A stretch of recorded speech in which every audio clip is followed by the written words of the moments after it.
Hey guys, this is Dan Seifer from mobileburn.com, and what we have here for you today is the HP Veer 4G coming out for AT&T. This is the latest HP phone from when HP acquired Palm, and this is coming out soon for AT&T. We're going to do a quick unboxing and feature tour of it.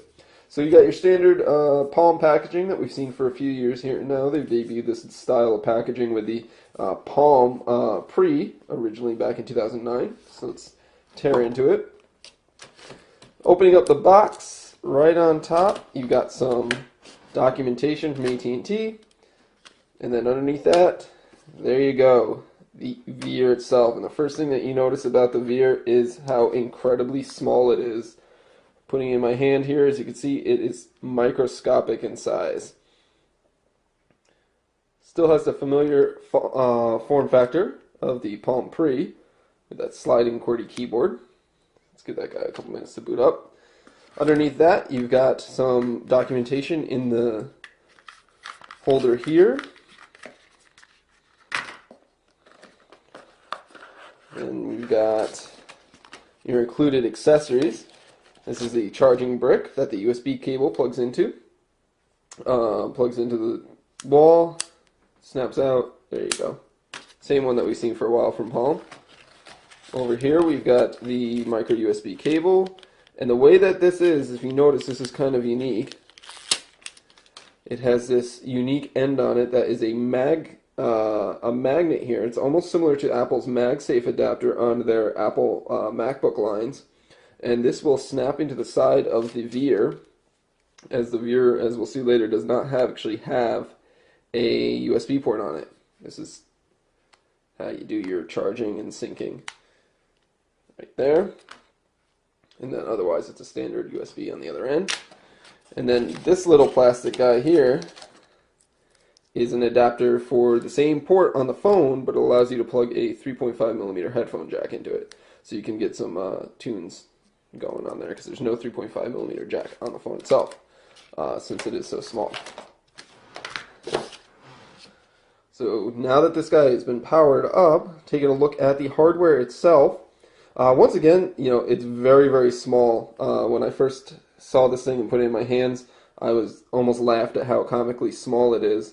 It's got a 2.6-inch LCD screen here, and it's 320 by 400 pixels of resolution. So it's the same resolution as the Palm Pixie that debuted a couple years ago. Sliding out, you've got your full QWERTY keyboard. It's a small QWERTY.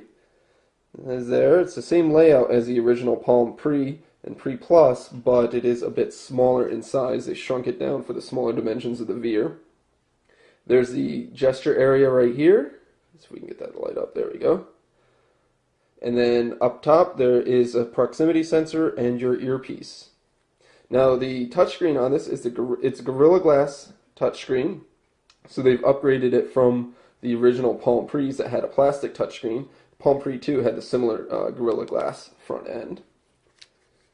Looking at the side of the phone, you've got your volume up and down rocker in this chrome finish here. On the corner there's a lanyard port, which might be useful to you since this phone is so small. Around the bottom there doesn't seem to be anything. On the other side is that unique magnetic port here that you can see that we can attach the USB cable and the headphone adapter to. Then you've got your power, sleep, wake up key here, and then the traditional ringer switch that have been on Palms for generations. It's a nice and solid feel to that. And then you've got your SIM card slot up here. Taking a look at the back of the device, it's a soft touch rubber finish. You've got a 5-megapixel camera and a speakerphone grill here, and an embossed HP logo and an AT&T logo. As you notice, there's no Palm logos on this at all.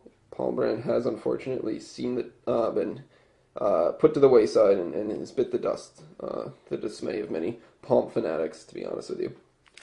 Sliding it open, you also have that traditional familiar mirrored back that we originally saw on the Palm Pre as well.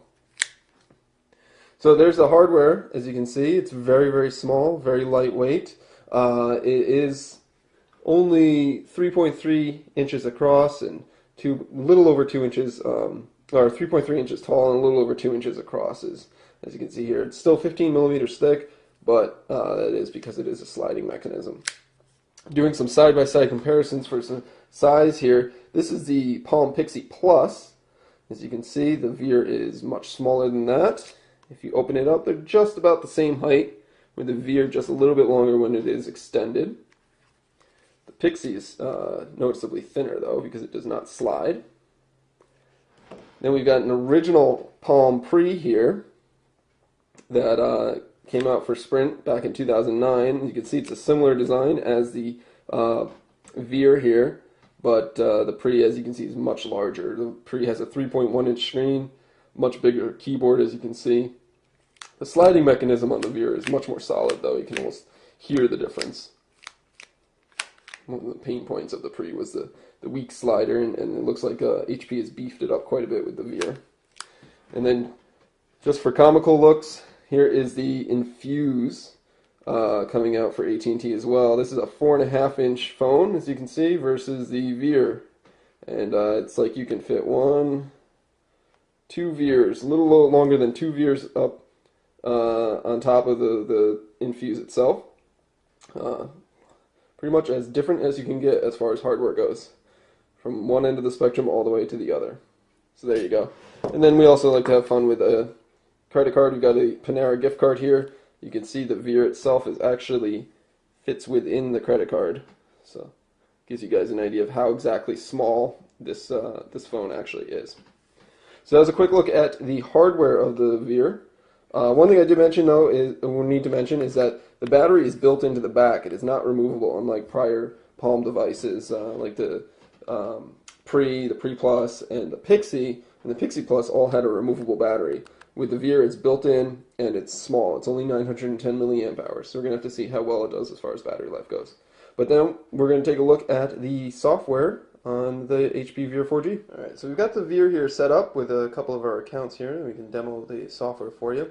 It is running latest version of WebOS, which is 2.1 for smartphones. You can see here.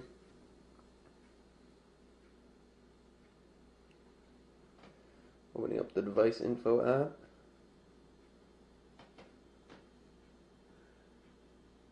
Two 2.1.2. And it's the same WebOS that we've seen for a while now. Of course, with version 2.0 came a lot of improvements to the operating system. It's very fast and slick on the Veer, as you can see. It's quite snappy, a bit snappier than we saw on the older devices like the Pixie or the Pre. The Veer is powered by an 800 megahertz processor that helps scoot through menus and stuff like that. You got your Just Type search box up here that you can initiate a quick and easy search.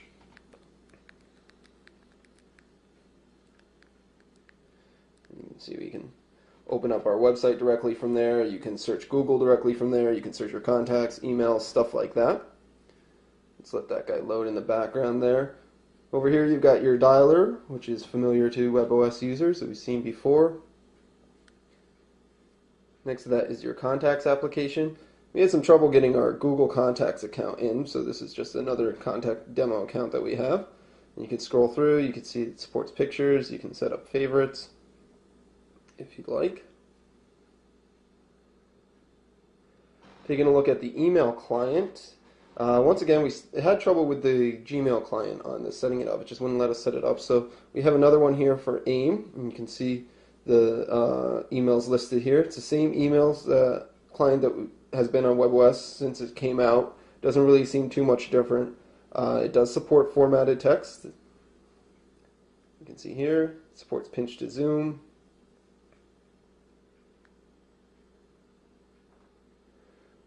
Deleting emails is done by swiping like so, and it just deletes it right there. The calendar app, again, is the same WebOS calendar app that we've seen before. It's attractive and slick. Works quite well on the Veer here, even though the screen is so small. It is quite fast, easy to navigate. And as you can see, I've got all these applications open at the same time. And if I wanted to cancel one of them, I could just swipe up to close it.